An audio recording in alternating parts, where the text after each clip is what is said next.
अस्सलाम वालेकुम and welcome to the next lecture. Last lecture के अंदर हमने चार्टिज्म के बारे में पढ़ा था कि कैसे वो एक वर्किंग क्लास मूवमेंट थी, उनकी चंद डिमांड्स थी और क्या रीजंस थे चार्टिज्म के फेलियर के। एक बुनियादी रीज़न हमने वहाँ पे पढ़ा था कि रॉबर्ट पील के सोशल रिफॉर्म्स, और हमने एक कंपैरिजन भी देखा था कि चार्टिज्म और एंटी कॉर्न लॉ लीग का कंपैरिजन, क्योंकि दोनों ही एक तरह से मूवमेंट्स थी एक स्पेसिफिक ऑब्जेक्टिव्स को जो परस्यू कर रही थी। तो चार्टिज्म क्यों सक्सेसफुल नहीं हुआ और एंटी कॉर्न लॉ लीग क्यों सक्सेसफुल हो गई, तो हम ये भी इस लेक्चर में देखेंगे। इस लेक्चर का बुनियादी मकसद जो है रॉबर्ट पील की पॉलिसीज को डिस्कस करना है। रॉबर्ट पील जो थे प्राइम मिनिस्टर थे ब्रिटेन के 1841 से 46 तक, और कंजर्वेटिव पार्टी से इनका ताल्लुक था। बारहा बता चुका हूं, कंजर्वेटिव पार्टी ज़्यादातर स्टेटस को की पार्टी समझी जाती थी और इसमें ज़्यादातर उन लोगों की नुमाइंदगी थी जो कि बेरन्स थे, एग्रीकल्चरल लैंड ओनर्स थे, फ्यूडल्स थे, मतलब जो लैंडेड जेंट्री थी, जो इस्टेब्लिश्ड क्लास थी, ज़्यादातर नुमाइंदगी कंजर्वेटिव पार्टी में उनकी होती थी। एक चीज़ मैं यहाँ पे बताता चलूँ, और ये एक जनरल पॉइंट है, इस कोर्स से रिलेटेड भी है लेकिन जनरली आपको सीएसएस की प्रिपरेशन में भी हेल्प करेगा कि जब भी आप किसी सब्जेक्ट को अप्रोच कर रहे हैं तो दो चीजें उसमें होनी चाहिए कि क्रोनोलॉजिकली आपके नॉलेज में कोई गैप नहीं होना चाहिए, हिस्ट्री के सब्जेक्ट्स में स्पेशली, कि आप इवेंट्स का तसलसल में जो है आपको हिस्ट्री एक तरह से समझ आनी चाहिए ताकि कॉज इफेक्ट का रिलेशनशिप आप बहुत अच्छी तरह इस्टेब्लिश कर सकें। पहली बात तो ये है। दूसरी बात, क्योंकि मैं आपको कोई पीएचडी करा नहीं रहा हूँ ब्रिटिश हिस्ट्री में, मैं आपको सीएसएस के पेपर के लिए ये ब्रिटिश हिस्ट्री पर्टिकुलरली तैयार करवा रहा हूँ। तो उसके लिए बड़ा इंपॉर्टेंट है कि हम कोई भी चीज जब डिस्कस कर रहे होते हैं, कोई भी लीडर डिस्कस कर रहे हैं, कोई मूवमेंट डिस्कस कर रहे हैं, कोई एरा डिस्कस कर रहे हैं, हमारा कॉन्टेक्स्ट हमेशा जो रहेगा वो पास्ट पेपर रहेगा। और ये ब्रिटिश हिस्ट्री के लिए नहीं, ये हर सब्जेक्ट के लिए बहुत इंपॉर्टेंट है। पास्ट पेपर आपकी गाइड है, किसी भी टॉपिक के अंदर कितना डिटेल में जाना है ये पास्ट पेपर ही आपको बता सकता है। आपने अपने आप से हम अज्यूम नहीं कर सकते, तो हमारी यार्डस्टिक पास्ट पेपर रहती है। तो ये एक थोड़ा सा जनरल टिप थी, अगर आप इसे अपनी तैयारी में इनकॉर्पोरेट करना चाहें तो इंशाल्लाह आपकी तैयारी बहुत बेहतर होगी। तो अब चलते हैं नेक्स्ट पॉइंट पे। ये दो क्वेश्चंस हैं बड़ा फ्रीक्वेंटली पास्ट पेपर्स में रॉबर्ट पील की पॉलिसीज के बारे में आए। ये क्वेश्चन तो इंटीरियर एक्सटीरियर पॉलिसी, मतलब सोशल रिफॉर्म्स या फिर पॉलिसी रिफॉर्म्स जो कि ब्रिटेन के सोशल या पब्लिक स्फीयर में रॉबर्ट पील लेकर आए थे, ये तो सिर्फ उससे रिलेटेड है। लेकिन जो पहला सवाल है वो भी मोर और लेस उसी से रिलेटेड है, लेकिन इस तरह की स्टेटमेंट्स कुछ ट्रिकी होती हैं। देखे, Peel was the most conservative liberal of conservatives. इसका मतलब यह है कि वो कंजर्वेटिव पार्टी में था लेकिन उसका जो स्टांस हमेशा रहता था वो एक तरह से एंटाई कंजर्वेटिव, जो कि ट्रेडिशनली स्टांस होते थे, वो उन पे जाता था। लिबरल स्टांस था, एंटी स्टेटस को स्टांस था बहुत सारे इश्यूज पे, and most conservative of liberals. लेकिन वो लिबरल्स की भी इंतहाई नुमाइंदगी नहीं करता था, मतलब लिबरल के एजेंडा में देखें तो वो जाके थोड़ा उससे पीछे हटा हुआ था, लेकिन वो इंटायरली कंजर्वेटिव पार्टी का जो एजेंडा था उसको भी इंटायरली नहीं सपोर्ट करता था। उसकी चंद अपनी ही पॉलिसीज थी, मतलब कुछ इश्यूज पे उसने बहुत लिबरल टेंडेंसीज इकोनॉमिक, जैसे बाद में हम देखेंगे कि कुछ आई एम सॉरी, कुछ पॉइंट्स पे बहुत ज्यादा लिबरल पॉलिसीज परस्यू की हैं और कुछ पॉइंट्स पे बहुत ज्यादा कंजर्वेटिव स्टांस भी रखा गया है। Peel was the prime minister from 1841 to 1846। 41 में जो है आपकी कंजर्वेटिव पार्टी पावर में वापस आती है। उससे पहले जो प्रीवियस डेकेड था उसके अंदर मोस्टली विग्स जो थे, जो 1830s का आपका डेकेड है, इसमें मोस्टली विग पार्टी जो है आपकी, जो है वो जिसकी प्रीडोमिनेंस थी ब्रिटेन के पॉलिटिकल सिस्टम के अंदर।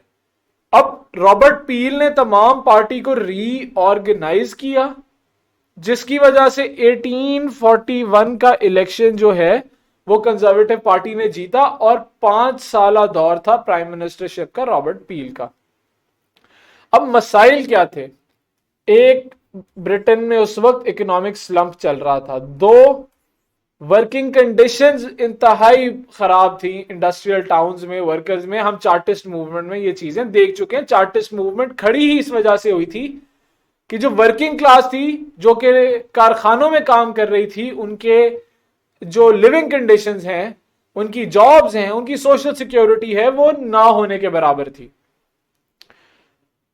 चार्टिस्ट मूवमेंट वायलेंस परस्यू कर रही थी। हमने देखा था फेज 1 में जब उनकी पिटिशन रिजेक्ट होती है पार्लियामेंट में, वो वायलेंस की तरफ जाते हैं। फेज 2 में भी वो वायलेंस की तरफ जाते हैं, जिसमें हमने एक 1839 में new castle, new port rising का नाम सुना था, जो एक तरह से वायलेंट अपराइजिंग थी चार्टिस्ट की तरफ से।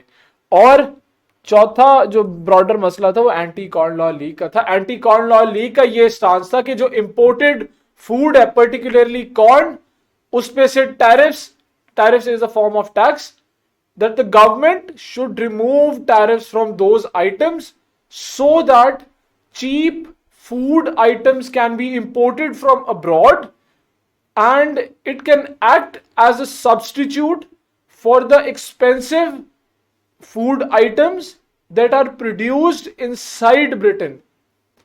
जैसे पाकिस्तान में रेंट सीकिंग होती है, इसी तरह ब्रिटेन में भी एक तरह से उस वक्त की रेंट सीकिंग ही चल रही थी।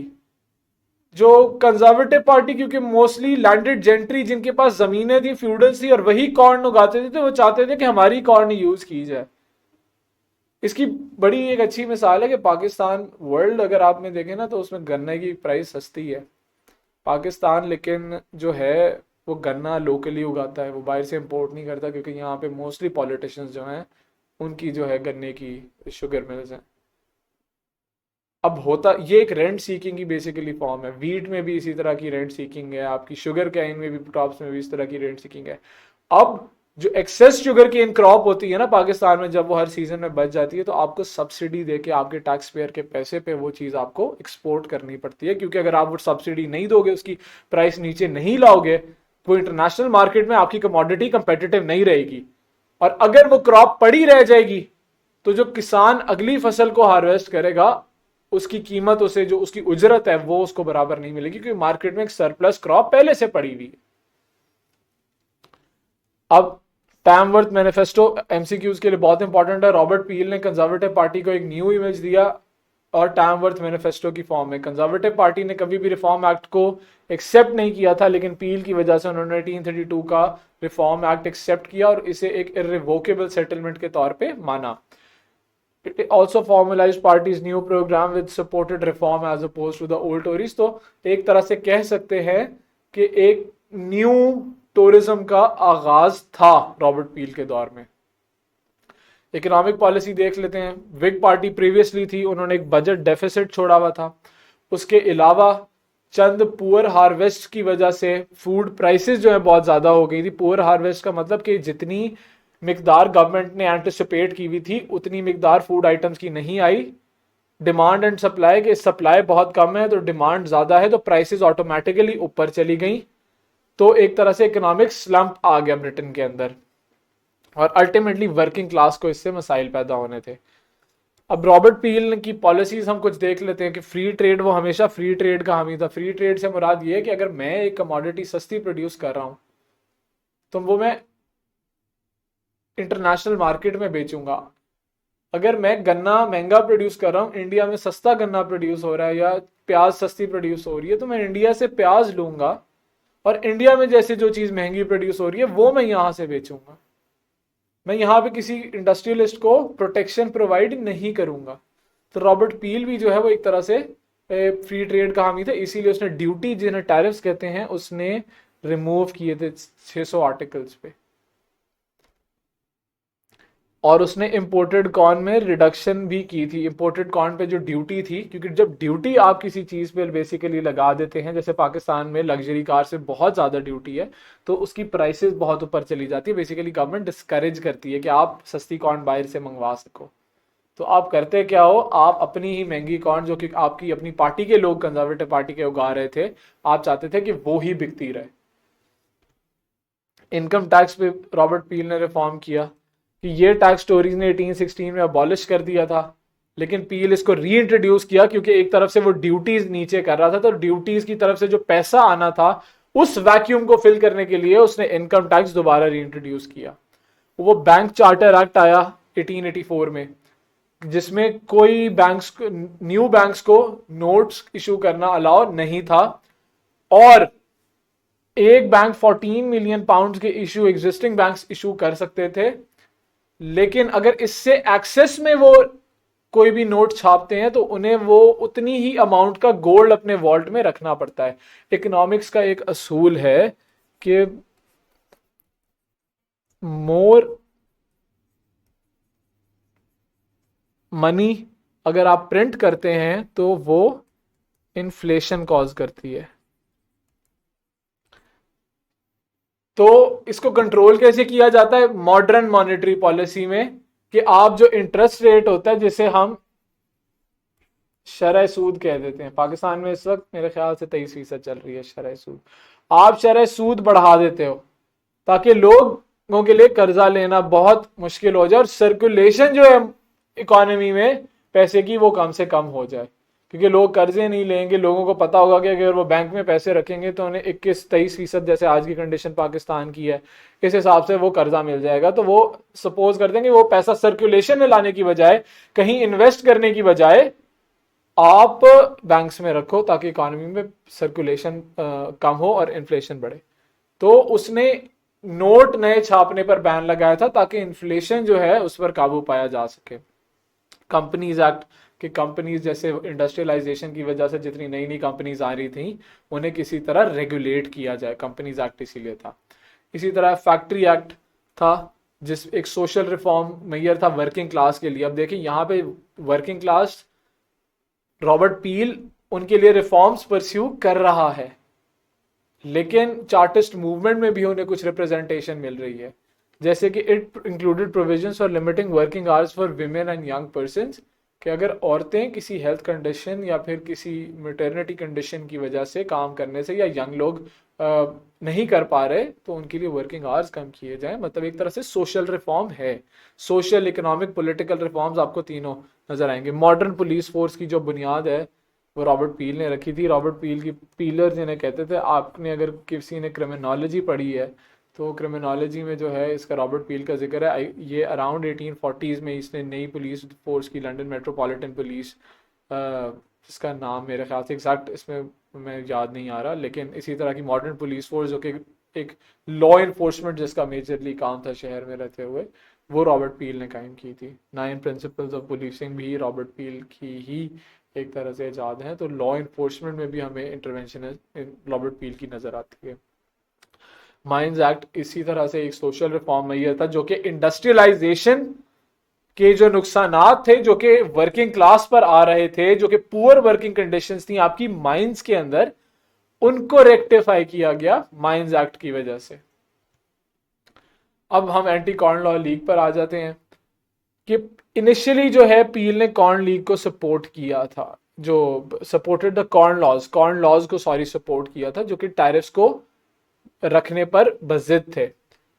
लेकिन प्रेशर बढ़ा एंटी कॉर्न लॉ लीग की, वो कह रहे थे कि ये टैरिफ्स रिमूव करो ताकि बाहर से हम सस्ती जो कॉर्न है उसको इंपोर्ट कर सकें और लोकल लोगों के लिए आसानियां पैदा कर सकें।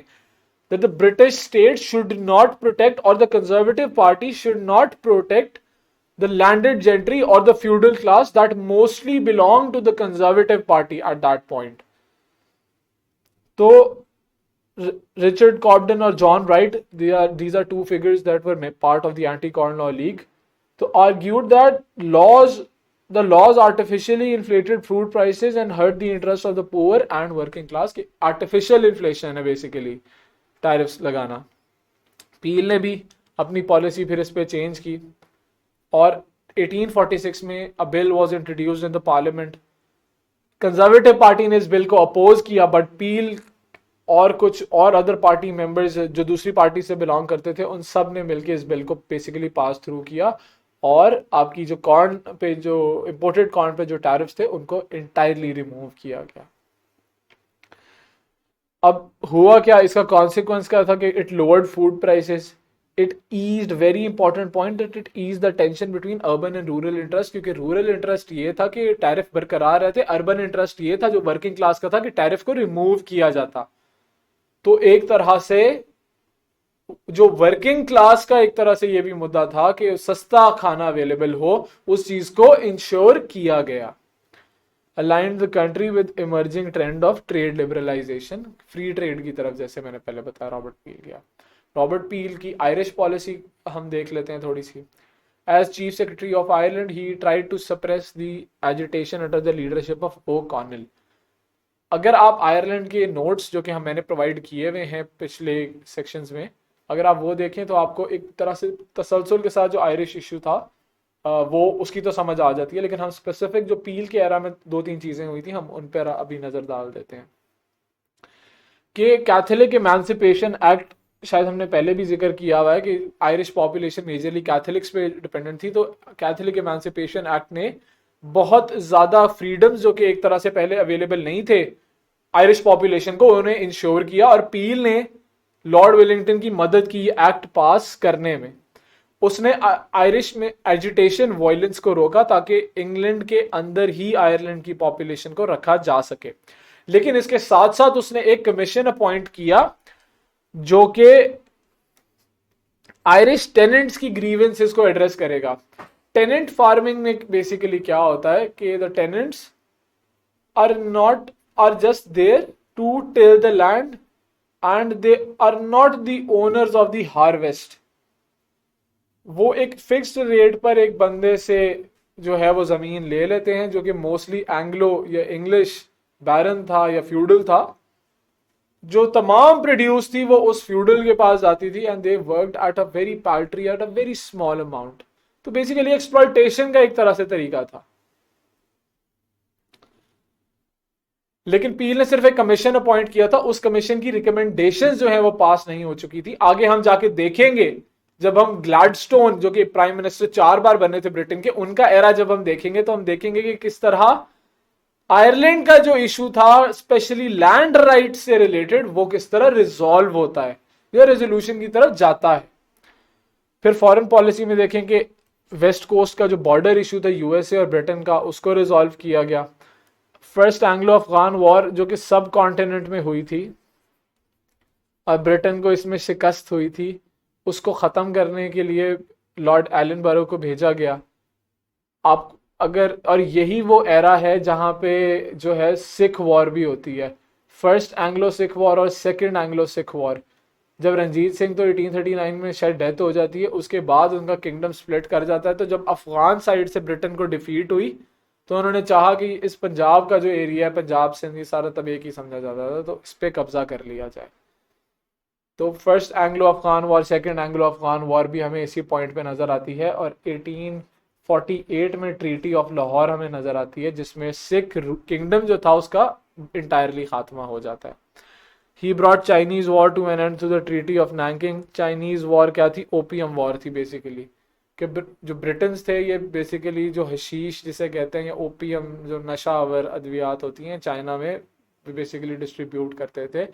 एक तरह से उनका मुआशरा ख़राब हो रहा था। चाइनीज़ एम्पायर ने एक तरह से इस पर एहतजाज किया और रोका। वो नहीं रुके, एक जंग हुई, ब्रिटेन उस जंग में जीत गया और ट्रीटी ऑफ नैंकिंग साइन हुई। इसकी डिटेल आगे पढ़ेंगे। नैंकिंग में था कि 7 पोर्ट्स जो थे चाइना के या बीजिंग के, उनको फ्री कर दिया गया ब्रिटेन के लिए, ताकि ज़्यादा मिकदार में ओपियम जो है यहाँ पे पुश की जा सके। चंद रेफरेंसेज हैं क्रिटिकल एनालिसिस के लिए जो क्वेश्चन में हमने देखा था। तो ये बेसिकली टर्गेट एक राइटर है ब्रिटिश हिस्ट्री में, उसकी ये स्टेटमेंट है, the Peel was the most liberal of conservatives and the conservatives of liberals. What we mean by this statement is that he was not aligned with the extreme values of conservative party or the extreme values of the liberal factions of the public sphere, but he was somewhere in middle।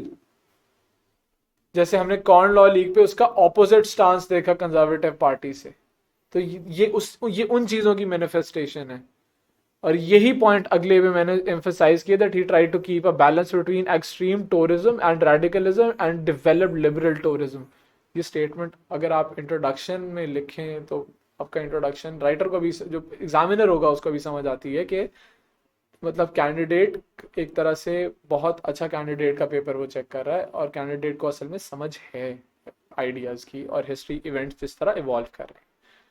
तो ये lecture था। Kindly इस question को ज़रूर attempt कीजिएगा, data आपके पास है अब, या फिर एटलीस्ट फ्लो चार्ट ज़रूर बनाइएगा। जैसे मैं हर लेक्चर में एम्फेसाइज करता हूँ कि फ्लो चार्ट्स लाजमी साथ साथ बनाएं। हर लेक्चर के बाद क्वेश्चन कोई भी उसमें से उठा लें, उसमें आपके पास अगर आप 8 आर्ग्यूमेंट्स इंट्रोडक्शन के अलावा लिख पा रहे हैं तो दोज आर इनफ। तो ये प्रैक्टिस प्लीज़ साथ साथ जारी रखें। So until the next lecture, अल्लाह हाफिज़।